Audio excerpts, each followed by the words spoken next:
Welcome to another episode of Dear Christiano. You know what?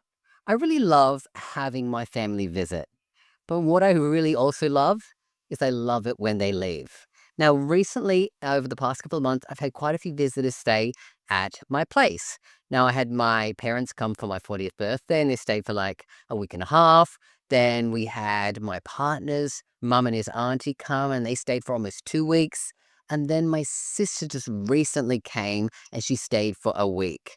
Now, of course, it's so good to have family here and visit, especially when you live in different countries and you don't get to see them very often. I also noticed something about myself that is going to be the topic of this kind of conversation because the day after every time they left, I needed an entire day to actually decompress, to kind of calibrate my nervous system. And I want to talk about why I needed that, why I love them, my family coming, but also why I love it when they leave as well.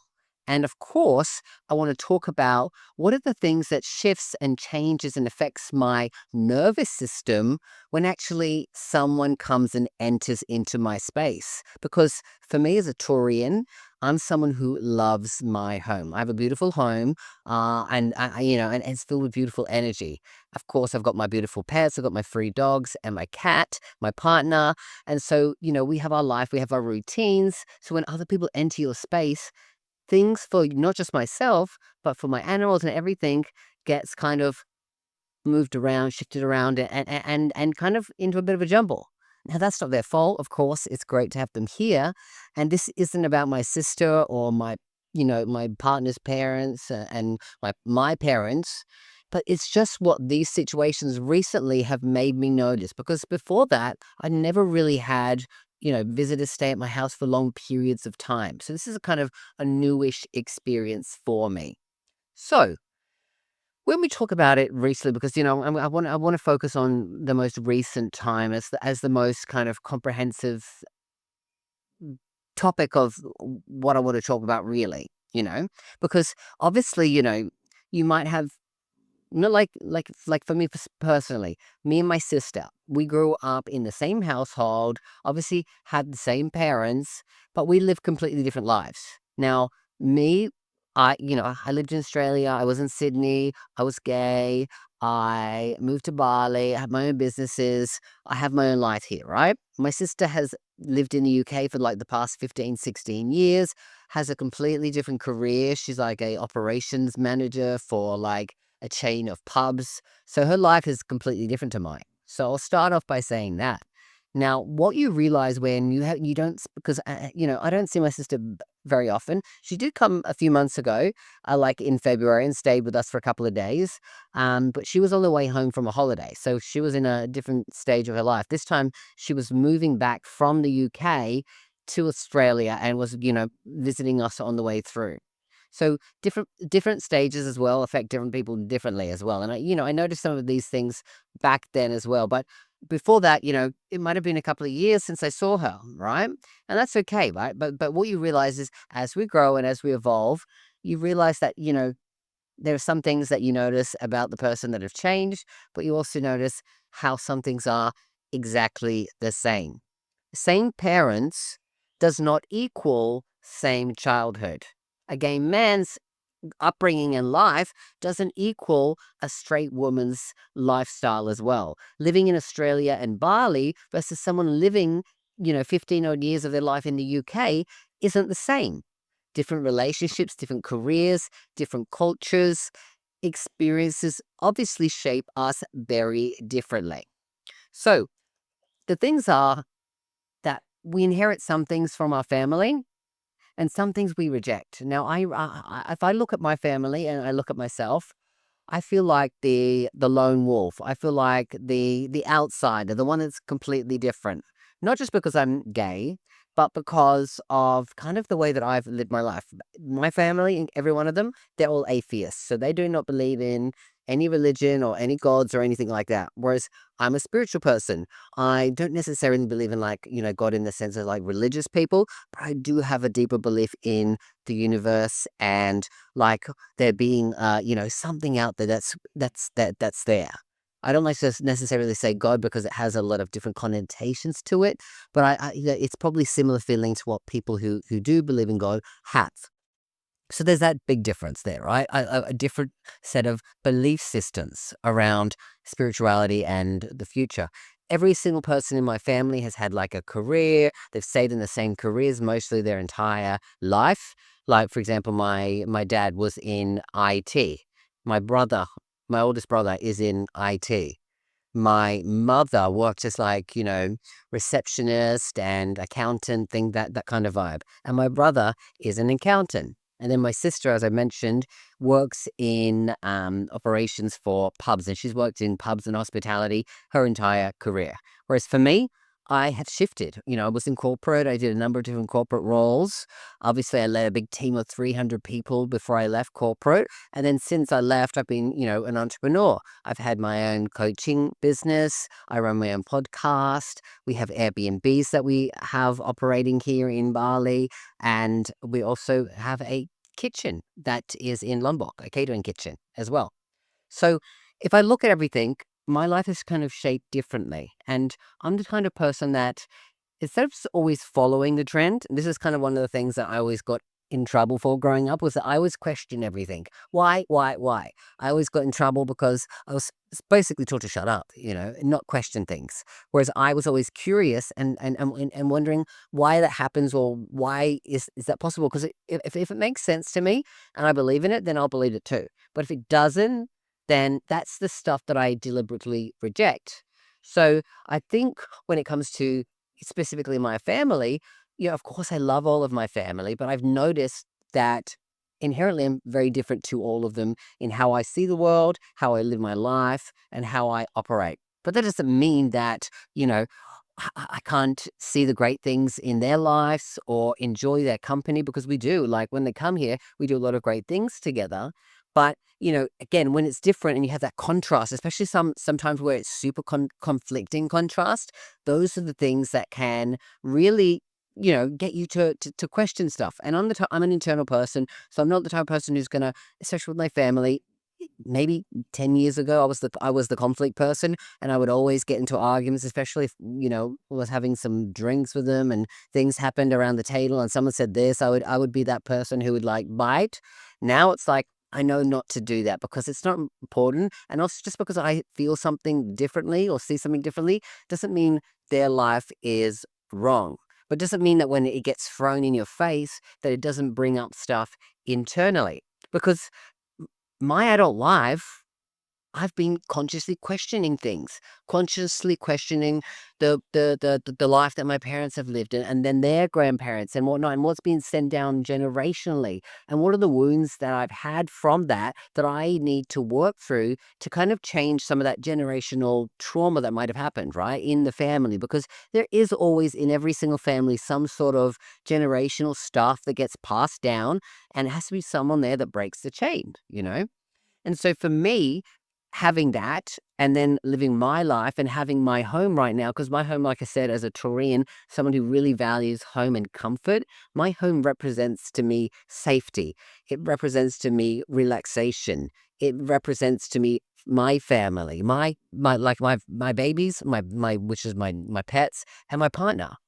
And it represents like not having to show up or perform things out in the world. Because as much as I try my best to be authentic, and I really am an authentic person, there's definitely situations in life where you go back into those roles of performing, you know, and especially when you're out and about in old situations that are new, and you kind of realize that, like, oh, okay, like I still act that way there. I still put on that mask. As much as I'm doing the work, I'm not there yet. I'm a person who's on the path, a work in progress. So for me, my home represents the ability for me to be fully myself. Sometimes I just sit there in silence and enjoy my home, enjoy myself. Sometimes I'm just chilling, I'm watching the TV, I'm on TikTok or whatever, like working here in my office. It's a place of everything here. Like I could do everything at home because we are entrepreneurs and our businesses are run on our phones or online. So, you know, of course, my partner goes off to the villas and does work there. But for me, everything that I do is done online. I do the accounting stuff, bits and pieces, making sure that everything's sorted out, with all the numbers and everything, so that it's good. And that's my role. His is the physical stuff, going out there and doing all the things, and going to the villas and checking people in and sorting stuff out when stuff happens, right? So we have different roles. So for me personally, I can work from home as well. So my home is an amalgamation of all of those things. So what happens when adding other people to it, like when guests come and stay there, which is great. Like I said, ultimately, when my parents came, when my sister came, when my partner's family came, we had great times. We enjoyed stuff. And it's great to have people come and stay and have a spare room and do it up and make it look nice so that people enjoy staying there. Like my sister just came recently and we'd done some work since she last came. And she basically said, "Oh my God, like, do you Airbnb this out? Because this looks like, it's a room that's just like nice setup, but also set up in a sense where people can stay, and people would want to come and stay here, which I thought was a nice compliment. But we don't Airbnb our house out because again, it's my space and I don't want other people in it. So that I digress there. But when you add people to it, you get different energies, your routines get shifted, stuff happens with your animals, they feel differently, and you think of them differently and how to, handle that. And then your time spent doing different things, right? Which is all good, but there are things about it that can and do specifically to me affect my nervous system. I know my partner also gets overwhelmed at times. He's better at it than me with family, I think. I'm like I'm better if we go out and do things. But when we come home, like I can find that sometimes that's a bit much because I feel like being someone again who used to be a huge people pleaser and someone who likes to accommodate, who likes to host, who likes to make people feel really welcome. I feel like sometimes I give a lot of myself to that, especially in my home, because I feel like, I want to make sure you've got good food, you've got good comfort to sleep in, you got TV, you got set up with Netflix and HBO and Prime and all the shows. If you want to chill and watch TV in your room, I want to make sure that, if you want a drink, I can make you a drink or whatever it is. I can order you food. I can, do anything like that. If you need to be dropped somewhere, I'll drive you, instead of getting them on a Gojek in a car. I'm like the type of person that would like to arrange everything. And of course, when I'm doing that, I'm the one who's ordering all the stuff for the house. I'm the one who takes care of the house in that regard. My partner's more of the cleaner. I'm more of the filling up, making sure we're all good with everything there. We're stocked up completely because I like to see things stocked up. I never like to have something run out. I like to have always spares of everything. So every time something, we take this one out of the cupboard and put it, into the use, I'm ordering another one. That's just the type of person that I am. So accommodating people and doing that takes a lot of energy out of me. And I'm not saying that I don't want to do that because I do enjoy doing that, especially when it comes to family. You want to make sure your family feel welcome because, again, like every time I go to my parents' house, my mum is always the most accommodating mum you could have. She'll always want to make sure that she cooks me what I want to have, the food that I love, and every night she asks me what I want, and I'm basically, there to like I say I want lasagna, my mum's beautiful lasagna, or I want these beautiful tacos that she makes, or having chicken parmigiana or chicken, like all the different dishes, right? So I'll help her cook, of course. I'll do what I can, but she's a very accommodating to my needs. And I'm the type of person that like could do things on my own, but it's lovely to go somewhere and feel like someone wants to do that for you. So I want to do the same thing back. So obviously having people in a house isn't a problem to solve, but the difference is more around me and my nervous system. And then of course talking about when they specifically leave, how I need like a full day just at home. I don't go anywhere. I just chill, I'll probably, you know, maybe have a drink or like order some food that is comfort food and watch Netflix all day. Or sometimes I'll do some like rarely I'll do work. I'll probably just fully decompress and just allow myself to do that. And that's what I'm realizing is because like when you're giving a lot of yourself you're out of your routine because I'm a very routine person. Like I get up in the morning, I do my morning routines of meditations and journaling, and then I make sure that I eat the things that I need to eat in the morning, that I walk the dogs, then we go to the gym, then we have coffee, then I do some work, and then I go to Ammo to do my sauna and the spas and all the things. So I have a routine that's pretty solid 5, 6 days of the week, right? So yeah, so what I'm sharing there is that when I needed a day to decompress after guests, it makes me realize, okay, like, is it because I am putting too much emphasis on them having a good time? Is it because I'm putting too much emphasis on trying to have a connection? Is it because I really want to be a good host? Or is it because, like, I'm drained from the week? And all of those things can be true because I remember before my parents came. Now, a lot of the time when I go to see my parents, it can be a mixed bag. Like, I'll have a really good time and enjoy my company and have great stuff with, conversation with my mum, and of course still with my dad. But then there'll be moments where I feel really disconnected, especially from my father, and I feel like, oh, like, was this a bad trip? Should I have come? Should I have done this? And I get in my head. I'm that kind of person. I think, overthink. I'm an analyzer as well. So before they came, I put in myself, I said, my expectations are that they're going to be here, that they're going to have a comfortable time, that we're going to enjoy our each day together, but that it doesn't have to be deep conversations, deep connections. Let it be what it will be. Trust that it will all work out.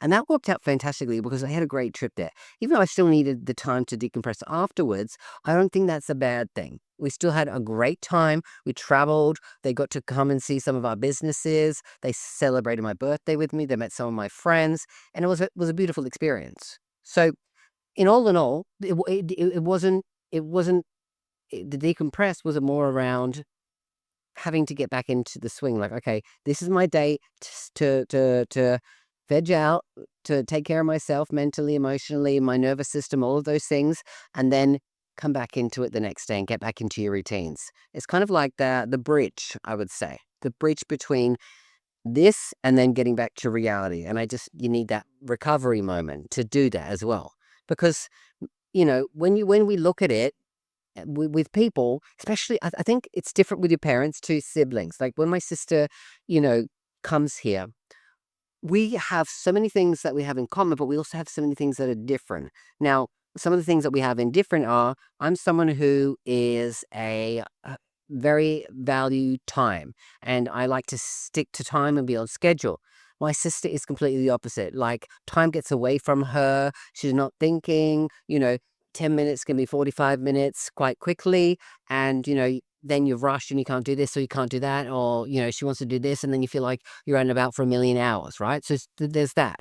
Then when it comes to, money and how it's spent, I'm the type of person that, like, I don't like to owe anyone something. So if we're going out, often I'll pay for things, or we'll make sure that, like, things are sorted out. And my sister's a little bit more blasé, and she doesn't always remember that she has to pay this back or that back. And so it can be a bit frustrating in different situations like that. And then there's also the thing around, she's gets like, if she's got something in her head about, like, a thought of worry, she'll focus on that, focus on that, focus on that. Whereas, like, that energy kind of sometimes really gets me a bit like, because it's like, it's not a big problem. And so if I look at it from the way I live my life, and look at it the way my sister lives her life, I can look at it and say, oh my God, these are problems, right?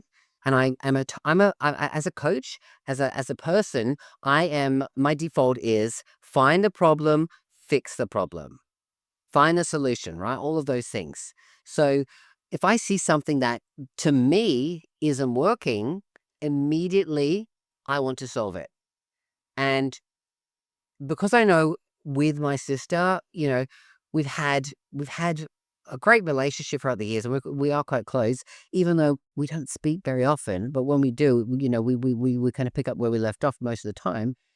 There have been times in our relationship where things have exploded and it didn't go well. So, there was a period where we didn't speak for over a year.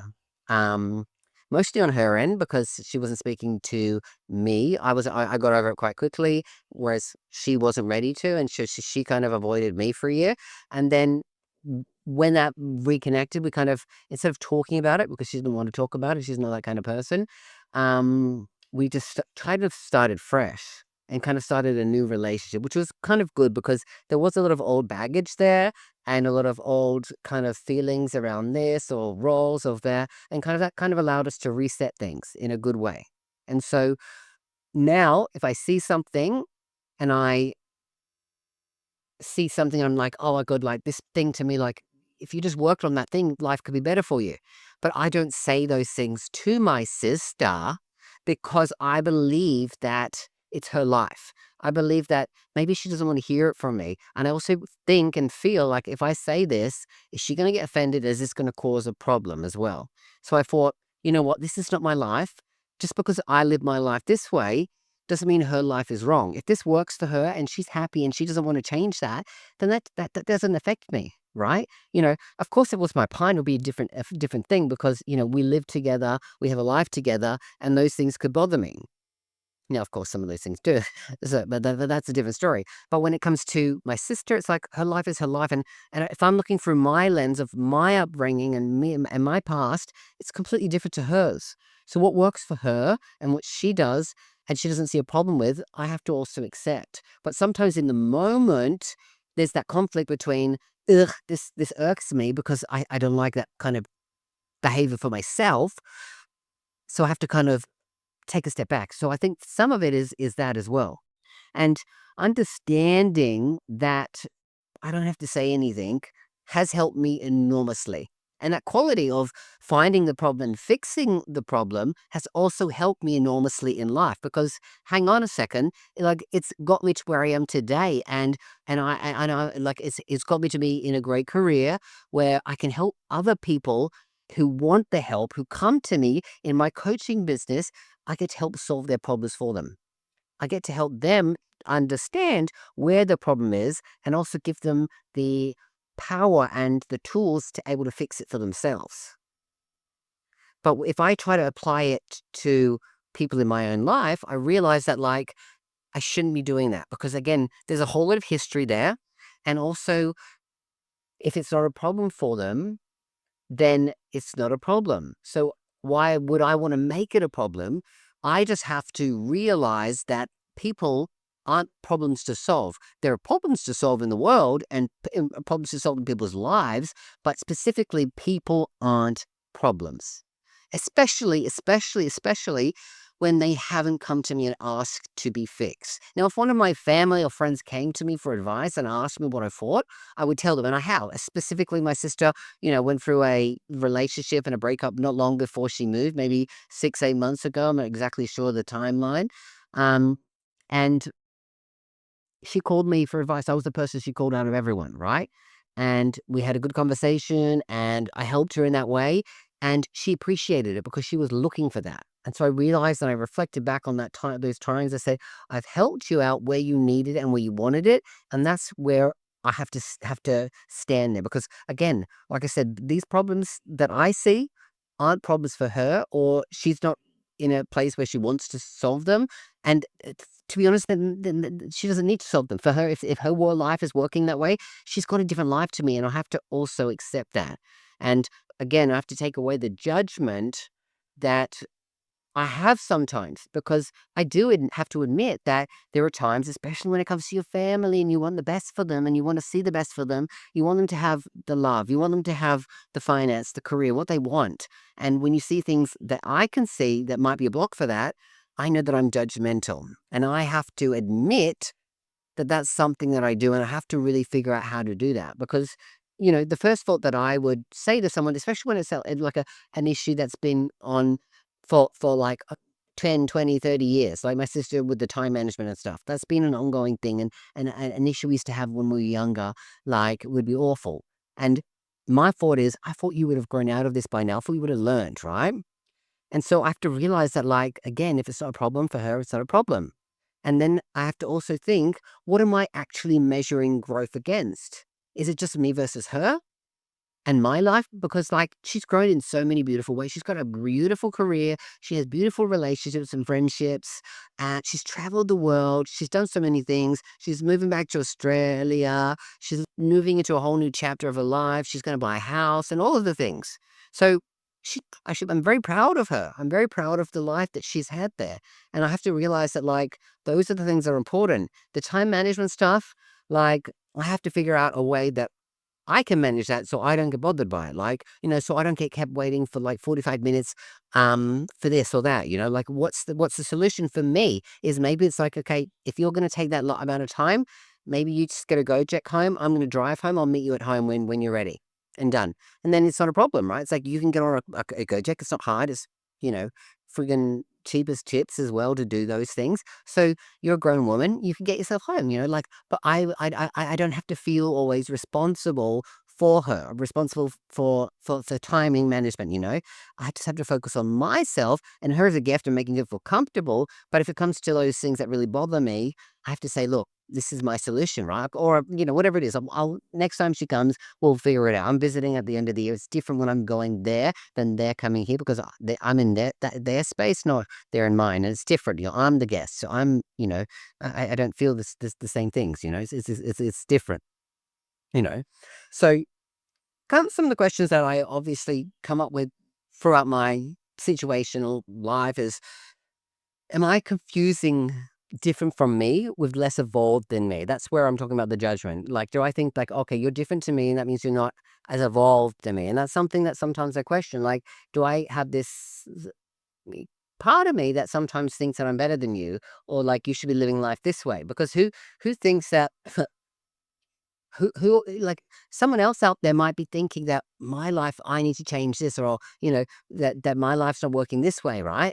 Everyone has a different perspective. So for me, I have to also step back and realize that it's not about like your difference means you're not as good or evolved than me, right? It's a completely different life. So I have to take a step back. And this is what this experiences are teaching me. And I'm loving that. Like even through just something like this, I can really think and grow and learn and evolve and contemplate these things for myself, because this wouldn't have happened if she didn't come.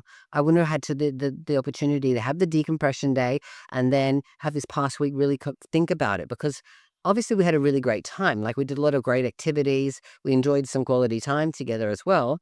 But of course, it doesn't, the two things can be true at a time. I can be annoyed at these things over here, but I also can love and have great times and appreciate that she came here and have gratitude for the time that we get to spend together, right?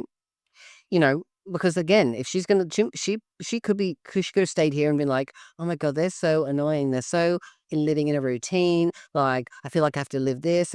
Being rushed. I just want to enjoy myself. I'm on holiday, blah, blah, blah, blah, right? Who knows, right? That could be something that she's thinking. And again, she might be looking at that and saying, this isn't how I want to live my life. And that's perfectly fine, right? Because again, she's not living my life. I'm not living her life. Now, where might I still be the person that somebody actually wishes would get it together? What are the parts of my life that I can look at and say, hey, look, like someone has probably look at that and say, look, that's a bit off for me. That's a bit too much. And again, it might be because I'm routine. A lot of people like spontaneity. I like structure. I like organization. I like to know what I'm doing, especially for that day. And I like to know how long it's going to take, how long I'm going to be out of the house, like when can I get home, when can I relax, all of the things. Because I'm a comfort person and my home is my space and I like to have comfort. And that's something really truthful as well.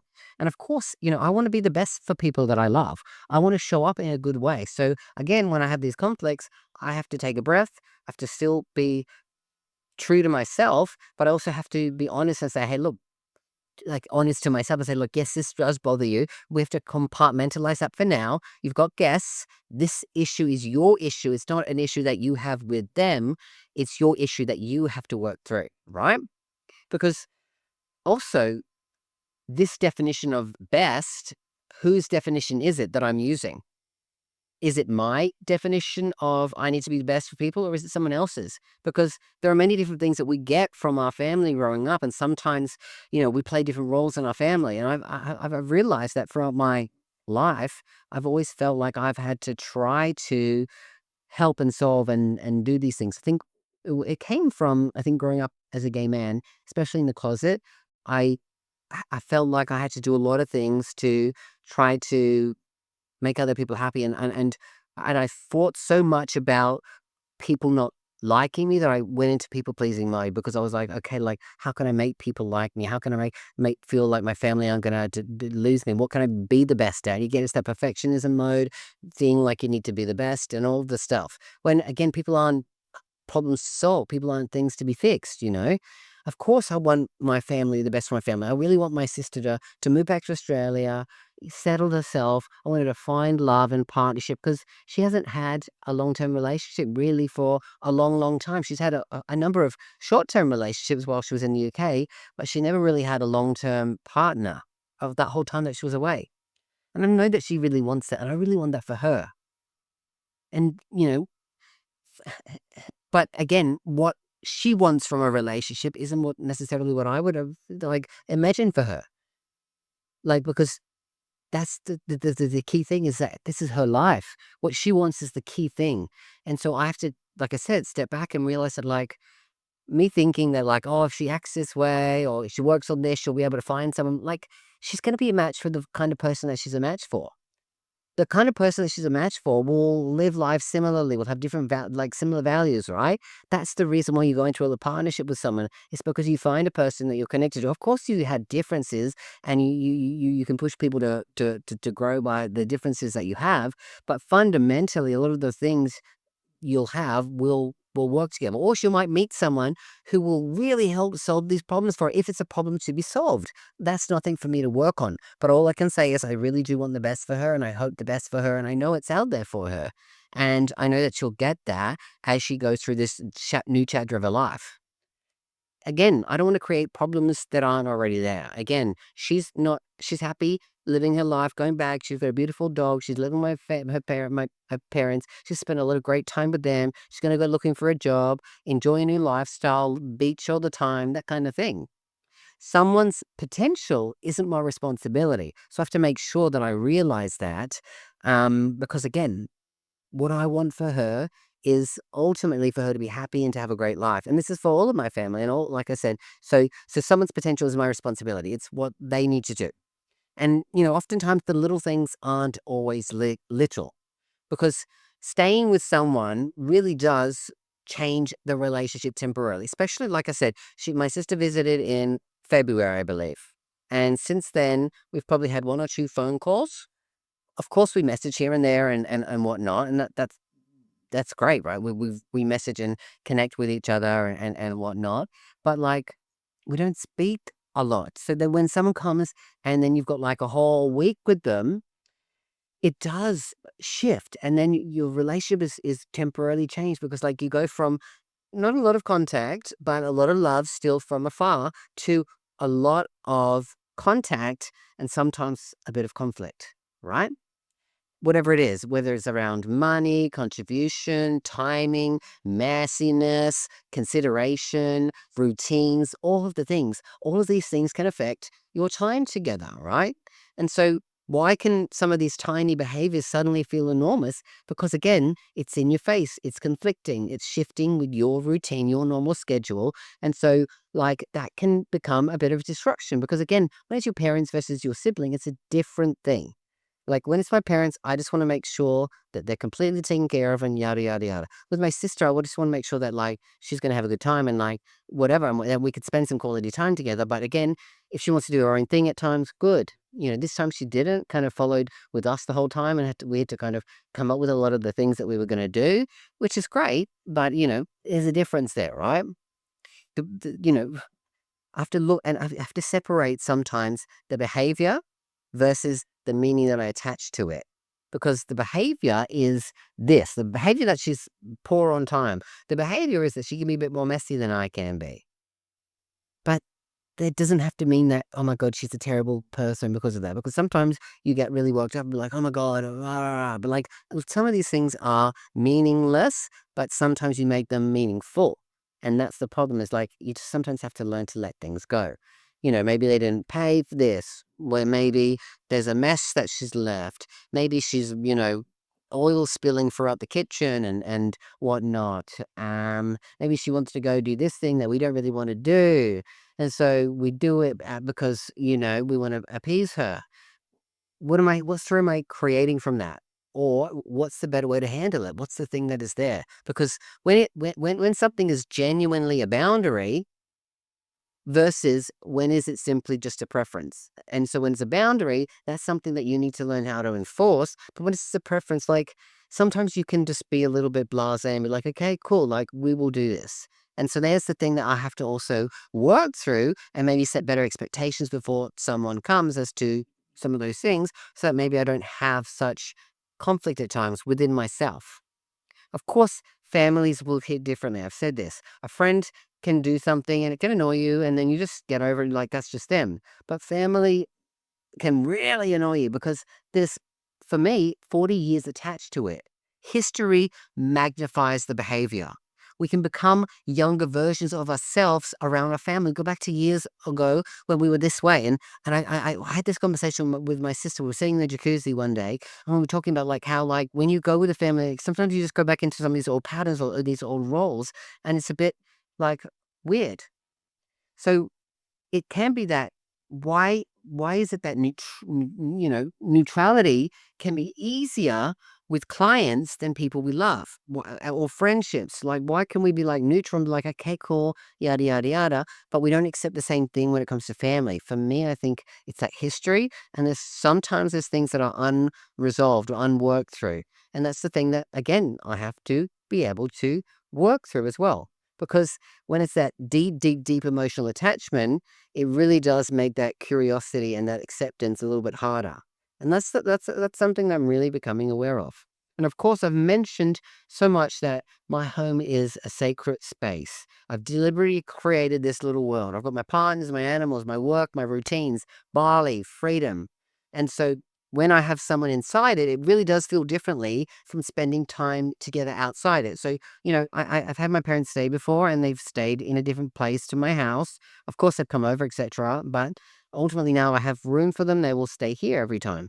And so it's different when you have someone because they can have their space. There'll be time for them to do it. But ultimately, when they're at your house, it's 24/7. So it's a different thing. You're in your space and same with my sister. Like it's like they're in your home. It's your space. So it's okay to adore people and love people and be grateful for them to come, but it's also so okay to be like, it's time for you to go home and for me to have my home and my life back.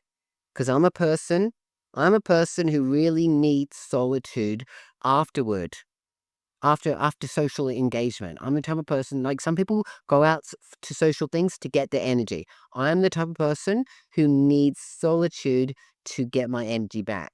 And me needing that solitude afterwards isn't rejection, isn't saying, "Oh my God, I didn't wish, like, I wish you'd never come." It's not that. It's me saying to myself, I know I need a day to spend with myself, to recover, to reclaim my energy, so then I can go back the next day, get back into my routine, get back into my life, and then life is good again, right? And again, I don't want to say again like it wasn't, but it's back to normal. I should say that's more of a problem because I don't want to say it's good again like it wasn't good. It's just back to my normal life that I cherish because I really enjoy my life. I really enjoy my day to day. I've got a great life. I've got a great home. I've got a great relationship with my partner.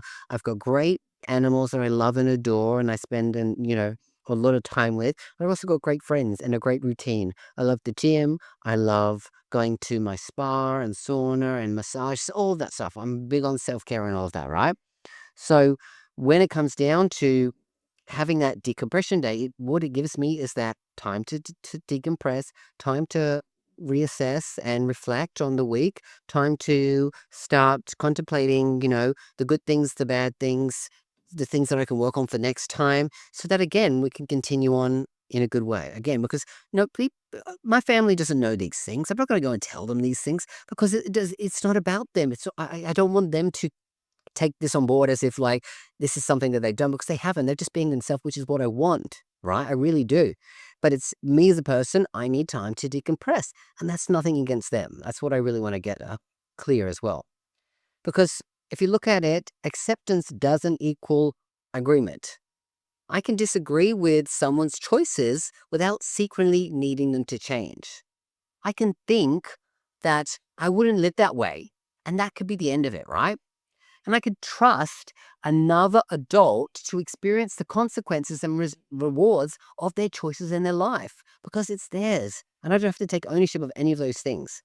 And, I can also love people, my family especially, without managing them and managing them to actually look like the life that I wish that they had or think that they should have. Because again, it's nothing about me. Their life is their life. Now, with a client, I wouldn't decide what their ideal life should be. I help them figure it out for themselves. I'd ask questions to uncover their version. And I understand that it's so much harder with family because of all of that history and connection, and you actually have desires and wants for them, which is what they also have for me as well. I'm sure that they go through some of these same things as well. I'm not the only person who's ever fought these things. But the truth is my family didn't hire me as their coach. I've never been their coach. To be honest, they would probably never get coaching or therapy, right? Probably the only person that's been in therapy and coaching myself. It's probably not true. Maybe my sister has at times, or maybe one of my brothers has. Possibly, I'm not sure, 100%. But I think I probably am the one that definitely focuses on it as an important part of my life. Because maybe the people closest to us sometimes need our love more than our wisdom. So what would my sister say about living with me? She probably would love parts of it and hate parts of it as well, just like me. What behaviors of mine probably would drive my family insane? Again, I'm an early bird. I get up, I have routine, I'm organized. They're a bit more not that way. So I realized that again, it's okay to be different. It's okay to have these different experiences. It's okay to get away and be disciplined, but also not expect that from other people. It's okay to be intentional, but also let someone else feel that it's rigid for me, right? That's okay, because again, they can feel that way. I don't want to control people at all. I want people to be happy and comforted in my house. And again, I have my own standards, but some people might see it as judgment, and that's okay. Because maybe I'm not always observing dysfunction. Sometimes I'm just observing difference.